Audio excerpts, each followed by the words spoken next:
I know the story. You found a song you like on Spotify, then you went to YouTube to find more about the artist. Then you realise they are a VTuber, and now you're addicted. Okay, that might just be me. I mean, who doesn't want to be a VTuber? It's like everyone's dream, I think. It's like a streamer, but you make more money, you don't have to show your face, and you're a cute anime girl. Most of the time. Since many people like anime, it can be a great way to discuss your favourite shows and find a fan base to connect with.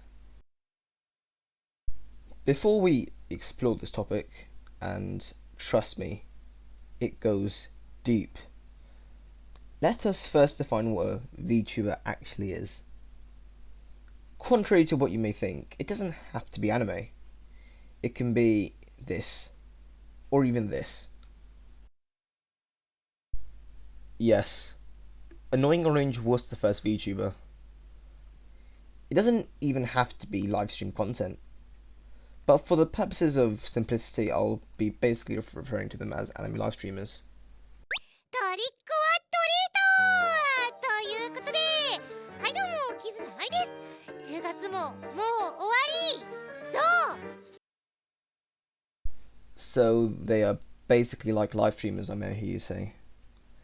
And what I say to that is yes, but no. The main difference is that there are two ways to become a VTuber.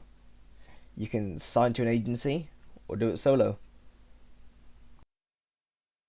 Before we talk about VTubers, let's talk about idols. No, not those idols, I mean these idols. Japanese idols that perform on stage. Anyway, to be a big idol in Japan, you have to sign to an agency. The more popular the agency is, the more fans you get. So, why the hell am I talking about idols? Well, just like idols, you can apply to an agency as a VTuber and jumpstart your career. So, what is a VTuber agency, you may be asking? Basically, they're corporate groups that sign people who want to be VTubers. Believe it or not, most popular VTubers are signed to an agency. Darn those corporations. A popular example of this is Gaurgura. Alright, whatever. An agency is just a place where you apply to be a VTuber. The other option is where you do it solo. And another example of this is Shoto. Basically, anyone can apply solo, and it can be quite expensive, especially if you want a good anime rig. Now we talked about the two ways to become a VTuber, let's take a deep dive into the agency. Before we explore, let's talk about VTuber terminology. Alright, welcome to school. Your teacher's here. Get your notebooks and pens out. We will be discussing VTuber terminology. First we have Oshi. Basically means a VTuber you look up to or is your favourite. Next we have Akasuper, or super. Basically it means super chats, where you pay for a VTuber to read your messages. Next we have debut. Basically it's a VTuber's first stream. If you sign to an agency, it basically has a lot of marketing behind it. And next we have talent. Basically it refers to the streamer. And yeah, that's about it.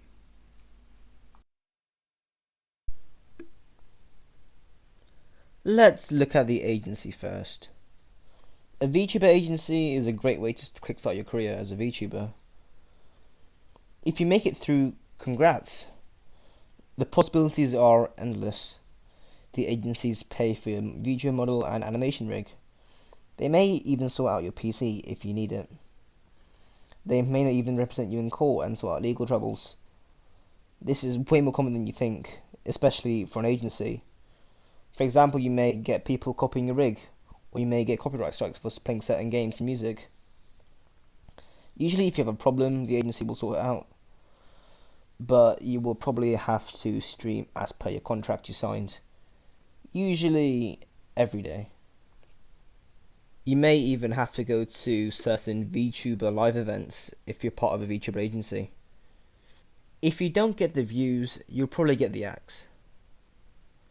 Alright, I'm just kidding about that last part. Also, some of the money you make will probably go to the agencies. I mean, how else would they survive? Realistically, you probably have to start off at a small agency and get scouted if you don't have much experience.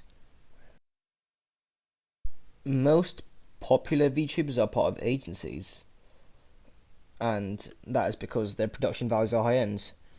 If you're part of an agency, you can make new songs and even perform live in front of thousands of viewers. This makes VTubers part of agencies really fun to watch. There are a few exceptions though. You don't have to be in an agency to get big as a VTuber. An example I'll mention again is Shoto. But if you join an agency, everything you'll post will have to go through the agency. The agency may decide on what you can stream, since some music and games will get banned because of copyright. And the agency may even outright deny some ideas you may have for your stream. But realistically, you probably won't make it since agencies are super competitive. And to successfully stand a chance, you have to differentiate yourself from the thousands that are applying. VTuber agencies also open auditions once in a blue moon, so there's that. And if they do open, they accept like 5 talents at most, usually. There are 3 main VTubing agencies: Hololive, Nijisanji, and vSojo. Hololive and Nijisanji are Japanese-based companies that also use English VTubers, while vSojo is an American-based company and runs things more indie and usually scouts you if you're a VTuber. Some VTubing agencies even give you full reign over your model, and others choose the model for you. Yes, even big agencies do this. Now we have option 2, doing it solo, also known as being an indie VTuber. This is how most VTubers launch, and they ultimately fail. The anime rigs are usually bad, the mic quality usually sucks, and the computers may be lagging a lot. But hey, if you get a good rig and animations to go with it, have a good mic and computer, you're basically 20% there. The other 80% is the audience. It may take years to build an audience and to engage with them on stream. Most streamers ultimately fail because of this, and it kind of makes sense. Not only do you have to worry about streaming, you have to stay on top of all the popular social media and pump out content for them. Out of these options, the agency may sound better. You instantly get the audience, and you will probably get more success.